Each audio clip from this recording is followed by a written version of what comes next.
Strike Back Origins Part 1. Now, this show, or I guess this season slash show slash series, is actually the original Strike Back. So, you know, American viewers like myself, we're actually getting this, years later, which is why, for people who watch The Walking Dead, you might wonder, how is it that Andrew Lincoln was in this show?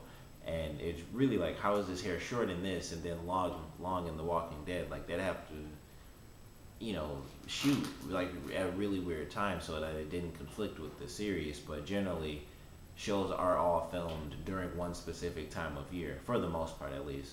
But that was something I randomly wondered, like, how is he able to have the time to do this show while he's obviously doing The Walking Dead because he is the main character?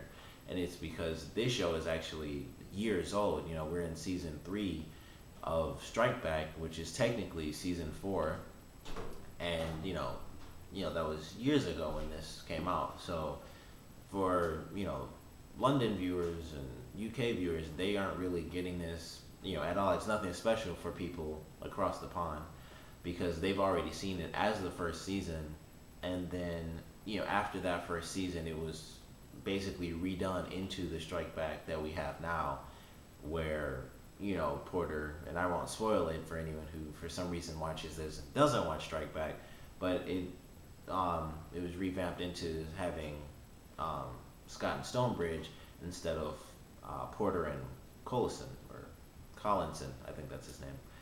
But the first episode I thought was pretty good.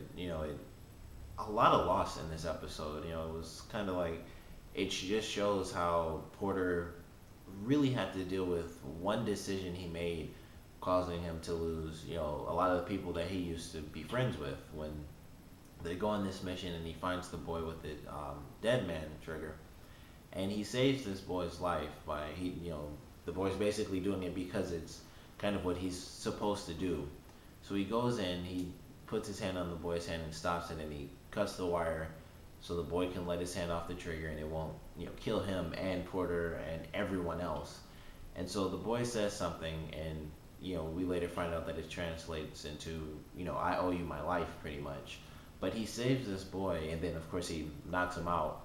But when the boy gets up, he gets a gun and he shoots 3 men that were on Porter's team, and he and Collinson have to basically leave all their people behind. Collinson is able to save one person, and he is pretty much brain dead at this point, which we see later on because obviously time passes, and so Porter's in the hospital and he goes to see his friend, and he's brain dead because rather than killing this teenage boy, he made the decision to let him live because he's a teenage boy. But that one decision to pretty much be a nice human being caused him to lose his friends, and it kind of threw him down a dark hole because it also caused him to become paralyzed, or not paralyzed, but it wounded him in one of his arms. So you see, like, later on when he's basically looking for work, he's holding the note with his left hand, but it's shaking so much he has to switch to his right hand, and he puts his left hand in his pocket because it's just too weak. But I thought it was a really good first episode. It has good drama, and it does skip a lot. It skips a lot more time than I was expecting because it pretty much goes from the beginning of the Iraq War, and it skips over the whole thing to the end. And then it's I actually like that because it shows how far how dark things get for Porter himself, and like he's distant from his daughter, and we see that early on where it's like he has to go away from his daughter to work, and then when it skips over time, we actually see her as a teenager, and she doesn't even want to talk to him, and she just flat out hangs up the phone on him after he's trying to say, like, I'm gonna switch some things around so I can see you this weekend, and she says, like, I'm busy, and then he says, well, maybe another weekend, and she just hangs up on him. And I was just like, man, I don't even know what that's like, but just watching it was really sad to me. But I thought it was really well done, and it was like they show his wife's reaction. There's not much she can really do because there's not much you can do when someone has to leave to support your family or support you and your child because you can't do it on your own. So she's at home with her daughter, and he has to go out and do whatever he has to do in order to make enough money because he can't do it at home, unfortunately.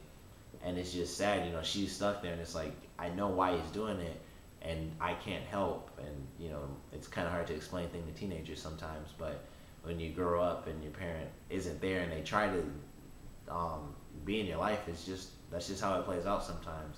And you know, we get to see that, and I'm sure we'll get to see that more because he'll try to, you know, basically reintegrate himself into their lives, just as he reintegrated himself into army life.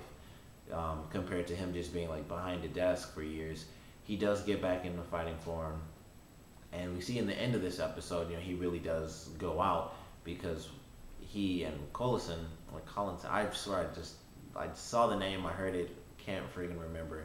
I think because I read it and it's just super long, I think it's Collinson, but you know, they both recognize this boy who was the boy that Porter let survive during their mission, and it turns out that he's, you know, still in a pretty bad situation, and he's working with the terrorist group who ends up kidnapping this woman who's a reporter, and they do so because her father is very important. And in this episode, you know, it starts off simple. She gets kidnapped. They do a recording, and then they do what is a live broadcast and actually chop off one of her hands, unfortunately. And things seem really simple. It's like, you know, they screwed up and did a live broadcast.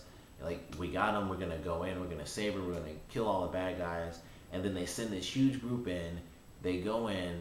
They take this bag off of who they think is the woman who's kidnapped, and it's a mannequin with a bomb, and it kills all of them. And you just lose, like, I mean, even though they didn't have names or anything, you just see, like, I believe it was like 5 to 7 people, you know, just killed again. And it's at the very end of this episode, just before we get to see Porter basically doing his own thing because he feels that he can help solve this problem because the boy did say that, you know, he kind of owes him his life. But I thought it was a great first episode. Very well acted. It was, with it being the first episode, he does really just focus on Porter and Collinson, with him kind of being the guy who didn't really have any problems after the mission. You know, Porter was, like I said, his arm was kind of messed up. His friends died. You know, 2 died. One is brain dead pretty much, and you know, him being crippled, and then, you know, he's separated from his family and stuff. And then you see the other side of that, where Collinson kind of just went on his way, and it was just like no big deal. And now he's just like sort of the leader for all these missions and stuff, or at least one of the leads. You know, he's like the very top, but he's pretty high up there. You know, he's just fancy, like in a suit, saying, you know, do this, do that, and helping everything out. And then Porter, you see, he has like the long hair, and he's just in like a sweatshirt and sweatpants and stuff, and it's just like 2 different sides of the same coin after that one mission, and it's just, you know, completely different paths in life. So I'm really excited to see, you know, where it goes from here. But so far, a great first part, or technically first episode, since, you know, this was originally the first season of Strike Back. But so far, I'm excited for it. Definitely can't wait for the, you know, rest of the season. But comment below, let me know what you thought of this. Favorite part, least favorite part. One of the biggest things, and this was, you know, a lot that I read in the comments while I was watching the episode, it's obviously a lot different from the Strike Back that we have now. You know, it's not the super over the top, insane action and tons of sex Strike Back. It's the original Strike Back, which was a simple, fairly based, you know, drama action type show. That's where Strike Back, you know, as we have it now, is far more action based. And sadly, this, with this only being, you know, 6 parts, means that there won't be as much of a story, you know, as I'd like to see. Because I feel like it could have been so much if this was its own show, if it hadn't been picked up and then basically redone. But, you know, that's like really the only bad thing I see about it, is that it's really only 6 episodes because it was, you know, the first season. So I'm excited to see where it does go, but sadly it won't be like a huge grand thing. But with each episode being about 45 minutes, I think we'll at least get a lot of content out of the characters so we can enjoy the little bit that we have. But let me know what you think, you know, so far with it, of course, being the first episode. Comparison between, you know, Strike Back Origins and the Strike Back we have now. You know, what do you think of it? You know, good, bad, which one do you prefer? And obviously, with it once again being the first episode, it might be hard to make that choice, just straight off the top. But if you can, try to think of the very first episode of the original Strike Back, or well, our original Strike Back, I guess, compared to this first episode, and if you can, try to compare it and let me know. So comment below, let me know, and thanks for watching.